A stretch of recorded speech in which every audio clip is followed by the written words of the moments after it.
In the last section, we talked about different lenses and how they affect our photographs. This section is designed to help you understand how both depth of field and shutter speed can be used as compositional tools. It's common to think of depth and field and shutter speed primarily as functions with which to create a proper exposure, the right amount of brightness, but they can also be used to craft your image into something more than a snapshot. Whether you're freezing the motion of a wave or choosing a shutter speed to allow a waterfall to look natural, you should be making a conscious decision about both your depth of field and shutter speed. The shutter speed and depth of field can change the feeling of a photograph. In this shot of a Jeep moving through a stream, I used a fast shutter speed of 1/125th to freeze the water. In the second shot, I used a slower shutter speed of 1/8 of a second to create a sense of movement. I fired my flash during the exposure to freeze the motion of the mud, but the overall feeling is that of moving into the scene. The important thing here is to think of how much the motion or lack of motion influences our impression of the image. In this first image, we are mostly focused on the water itself, how it's being pushed to the side by the Jeep. But in this image, the ground and the Jeep blend together. We pay more attention to the lines that are created by the moving earth than we do the sharp droplets of mud. Both of these images could be considered successful, but one represents my experience better than the other. Depth of field loosely means how much of the image is sharp. When we focus on something within a photograph, only that part of the object and anything in that same plane will be sharp when using a large aperture of, say, f2.8. In this photograph of the pine cone, my camera focused in the center, and it's the only thing that's truly sharp. As we start to stop down from 2.8 to 4.0 to 5.6, 8, f16, and so on, the rest of the image becomes sharp. This image was shot about f22. In some cases, depth of field is less a creative choice and more of a technical consideration. In the case of architectural photography, the goal is to showcase the entire structure and everything within it. In this photo of the candy store, it is important to have the railings as well as the candy in the back completely sharp. Scenes like this will often require a small f-stop, such as f16 or f22.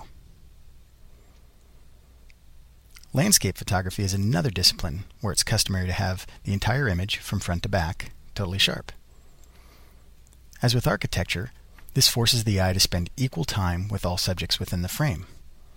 Of course, we now know that other aspects such as brightness or color will also determine subject weight, but in regards to sharpness, all objects are equal. Let's begin with talking about shutter speed. Shutter speed is the time it takes for the shutter to open and close itself. The shutter speed controls the duration of time the sensor has to record the image. And shutter speeds can range from a length of 30 seconds to the more common times of 1/60th or 1/125th of a second, and to as short as 1/8000th of a second. Slow shutter speeds, such as 1/2, quarter, 1/8, or 1/15th of a second, stay open long enough to record motion. Shorter shutter speeds, such as 1/125th, 1/250th, 1/500th, or 1/1000th of a second, are so fast that the shutter opens and closes before the action has time to be recorded. It's instantaneous. Our eyes work in a similar fashion. Our vision interprets objects in small bursts, and we estimate that our eyes see the world at approximately 1/130th of a second to 1/160th of a second. Probably the closest that I have seen is about 1/145th of a second, right in between those two. Let's take a look at this wave. This image was captured at a shutter speed of 1/60th of a second. It appears pretty much the same way it would if you were standing there. This next frame was shot at 1/250th of a second. Notice how the wave is frozen in time? The fast shutter speed did not record the movement of the wave. Using a slower shutter speed, such as this shot taken at 1/8th of a second, does give the sensor time to record the action. So the question is do you want to stop the action, or do you want to record the action? Either way is acceptable. There is no right or wrong. It's just up to you to translate the scene as you see it, or how you would like it to be seen. Let's take this waterfall as an example. The first shot was made at 1/250th of a second. The motion is stopped. The water feels rather static, unmoving. Each area where the rock shows through is another area of contrast drawing your eye. 1/125th of a second gives a similar feeling. 1/60th is coming closer to how our eye actually perceives the water. 1/15th is starting to blur the water a little bit. The sensor now has time to record some of the movement. At 1/8th of a second, the water is no longer frozen at all. Anything slower than this shutter speed will only record more motion. When you get down to 1/4 of a second, and 1/2 of a second, and 1 second, the only difference seems to be how much splash of the water is filling in the darker areas. So again, it comes down to how do you want your image to look? Frozen motion or showing motion?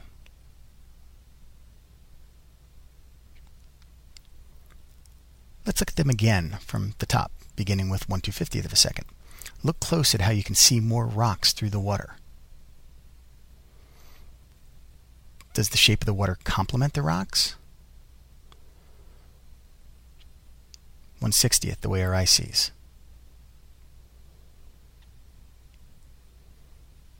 Beginning to see some motion at 1/15th of a second. 1/8th of a second and 1/4 of a second. No, they look pretty similar. As do 1/2 of a second and 1 second. Not much difference between those two. Another nice technique involves mixing together subjects that are moving, while your camera also records things that are still. To record most types of motion, you'll need slower shutter speeds, usually below 1/30th of a second. For this reason, the use of a tripod is recommended. Now, it's not a must in every situation, but for the most part, you'll be happy you had one. Although the composition here is built around the bridge, the headlight and taillights of the cars are really the main subject. The strong lines they create dominate the scene. Using a tripod, I set my camera to 20-second exposure, so it allowed plenty of time for the cars to move through the frame. One day at the park, I saw these mallards in the height of a feeding frenzy. I thought it might be cool to freeze some of the motion while keeping some of it sharp. In this case, I used a flash to freeze the motion. The camera was set with a normal exposure, except I set the aperture to f/16 so that my shutter speed of 1/8 of a second would be slow enough to show some motion in the ducks. The instantaneous flash served to freeze some of the action. The long shutter speed showed some of the blur. This was an attempt to draw architectural details and motion together. This hotel in Denver was newly opened and so was experiencing a fair amount of foot traffic. So I was able to make several attempts at this shot. Notice how the motion of the person runs along the same lines as the floor and the ceiling? In hindsight, I would have liked to have used a slightly faster shutter speed so the person was less transparent. A faster shutter speed of perhaps 1/8 or 1/15th of a second would have showed a little bit less background through the person, and the person's red jacket and blue jeans would be a little bit more apparent. Experiment. When you're working with motion, try lots of different exposures, lots of different shots.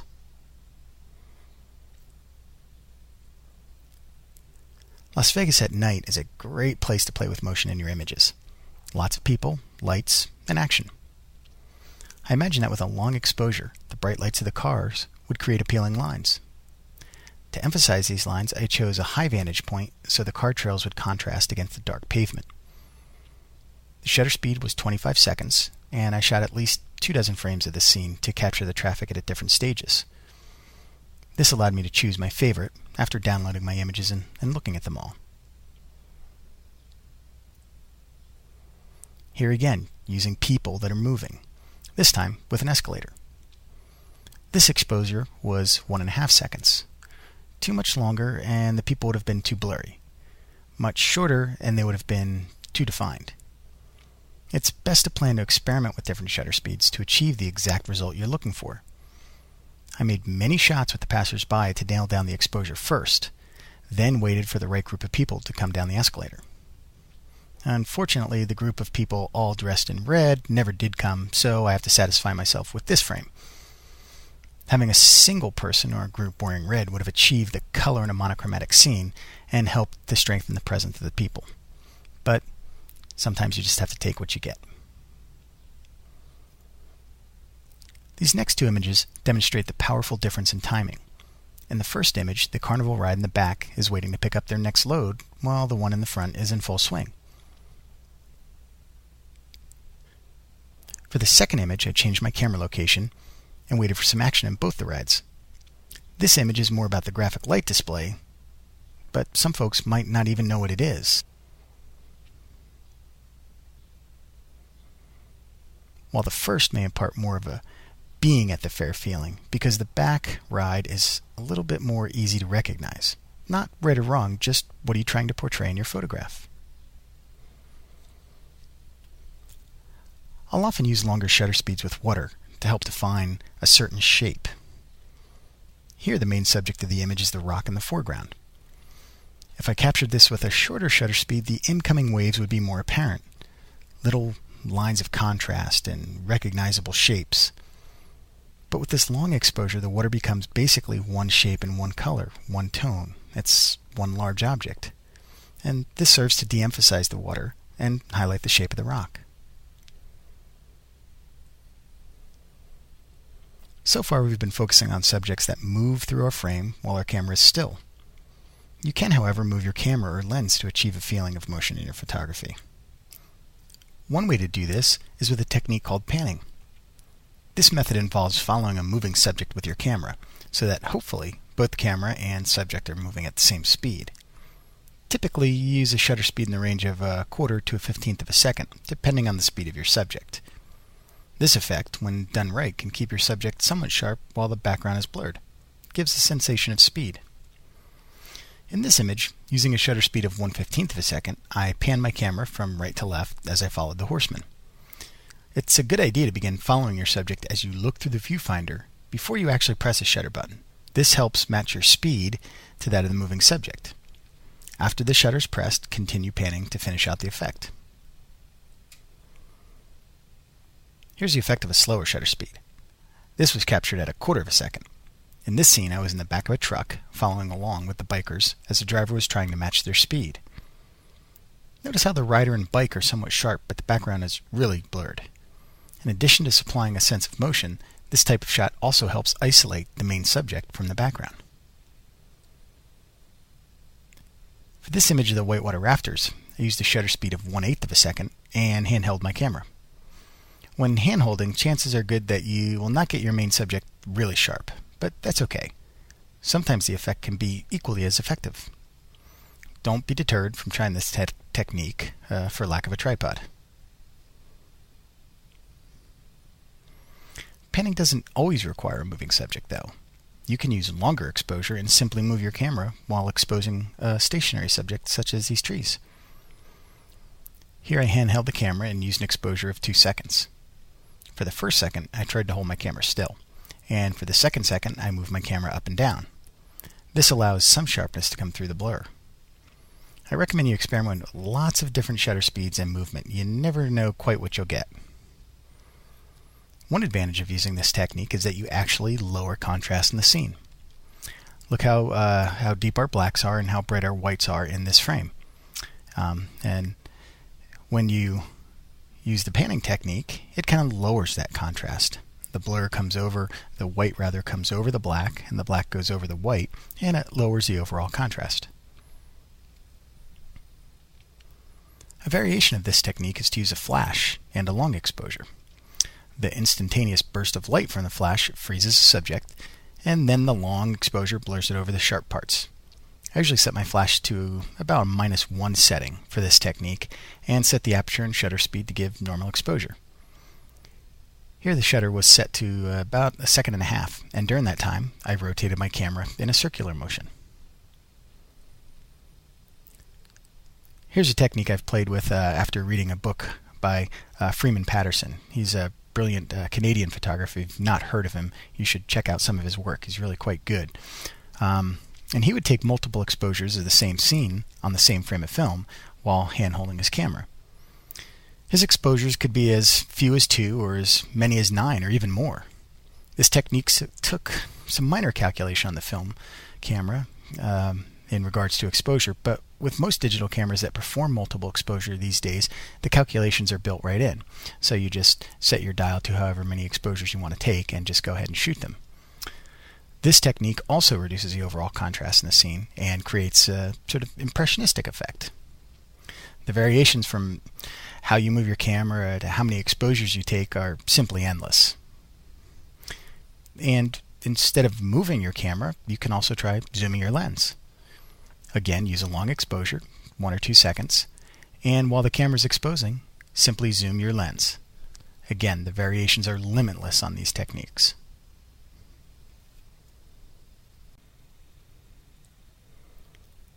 Now that we've looked at shutter speeds, let's see how depth of field affects our photographs. Back in section 2, we talked about distractions and attractions. We learned that areas of sharpness draw the viewer's eye. So if we're attempting to guide the viewer's eye through our photos, then we need to pay close attention to which areas are sharp and which are not. In this image of the pool table, notice the entire image is sharp from front to back. This forces the viewer to notice every element within the frame, the cue, every ball, and even the pockets in the background. Each item is of equal importance. But when you minimize the depth of field, only the sharp objects hold our attention. You go out and begin to look at the other elements, but as soon as your brain realizes that it won't come into focus, it quickly returns to the more comfortable area of sharpness, in this case, the 1 ball. So the primary subject is sharp, and the out-of-focus balls, table and cue stick, simply become supporting subjects, giving us a sense of place. Using a shallow depth of field is quite common when photographing people. From fashion magazines to weddings to senior portraits, most of the time what you're going to find is a sharp face and a blurry background. And there's a good reason for this.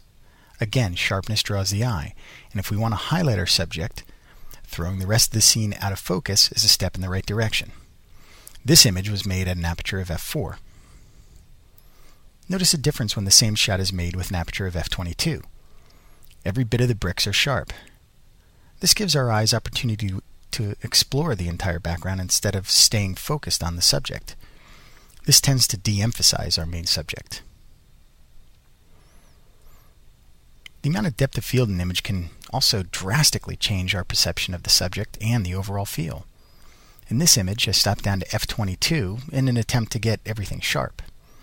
Our eyes follow every line and pause at most intersections because that's simply the way that we look at photographs.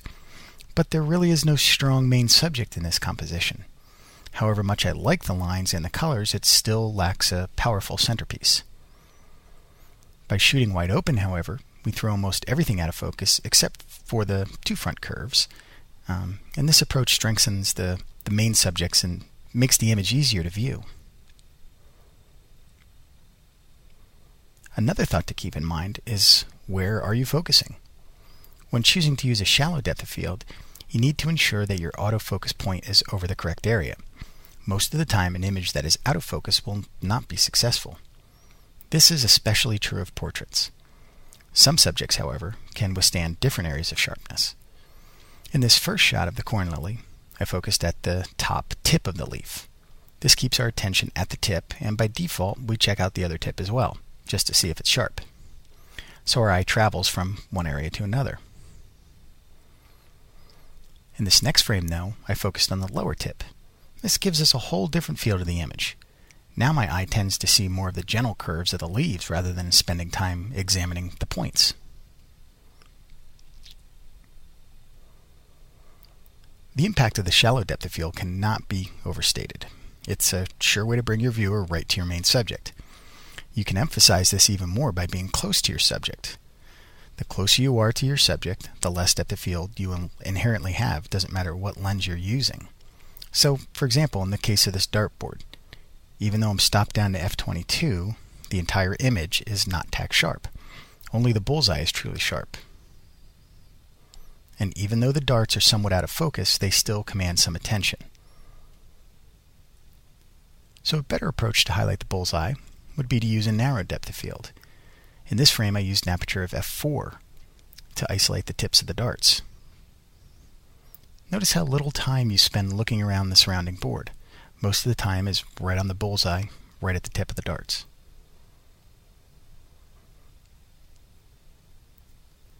The opposite end of the spectrum is the landscape photograph. Traditional landscape photography has long employed the use of small apertures to achieve maximum amounts of depth of field, f16, f22. That's not to say that every photograph of the natural world should be shot at f22. It's just another common technique, a tradition passed down to us from the masters of the medium. The fact that every bit of the image is sharp, though, suggests that we had better only include the most important aspects of the scene. Landscape photography boils down to a discipline of exclusion. Faced with a vast canvas, we have to pare down to what is simply most important, include only what is necessary, exclude anything that doesn't support the main subject, and use a small aperture, such as f16 or f22, to show off the whole scene. Architectural photography is in many ways similar to landscape photography.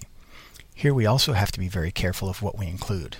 And again, tradition dictates that the entire image should be sharp. This example shows us a scene where the autofocus honed in on the background and left the foreground a little fuzzy. It's not completely out of focus, but enough to be bothersome. Let's take a look at a closer segment of this image.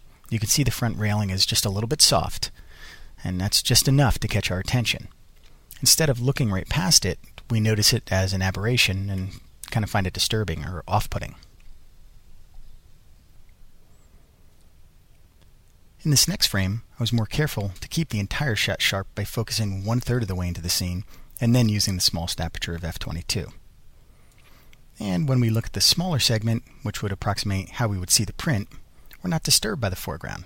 It's much easier to look past the railing and mentally put the whole scene together. So in landscape and architectural photography, our goal is to show off the structures and shapes and lines, how they fit together and how they complement one another. This is best achieved by keeping the scene simple, by ensuring that all of your details are sharp. You keep them on an equal playing field and allow their natural color, contrast, or shape to create the necessary distinction between the objects. Next, in Section 7, we'll talk about how meaningful compositions are the result of careful attention to your positioning and camera location.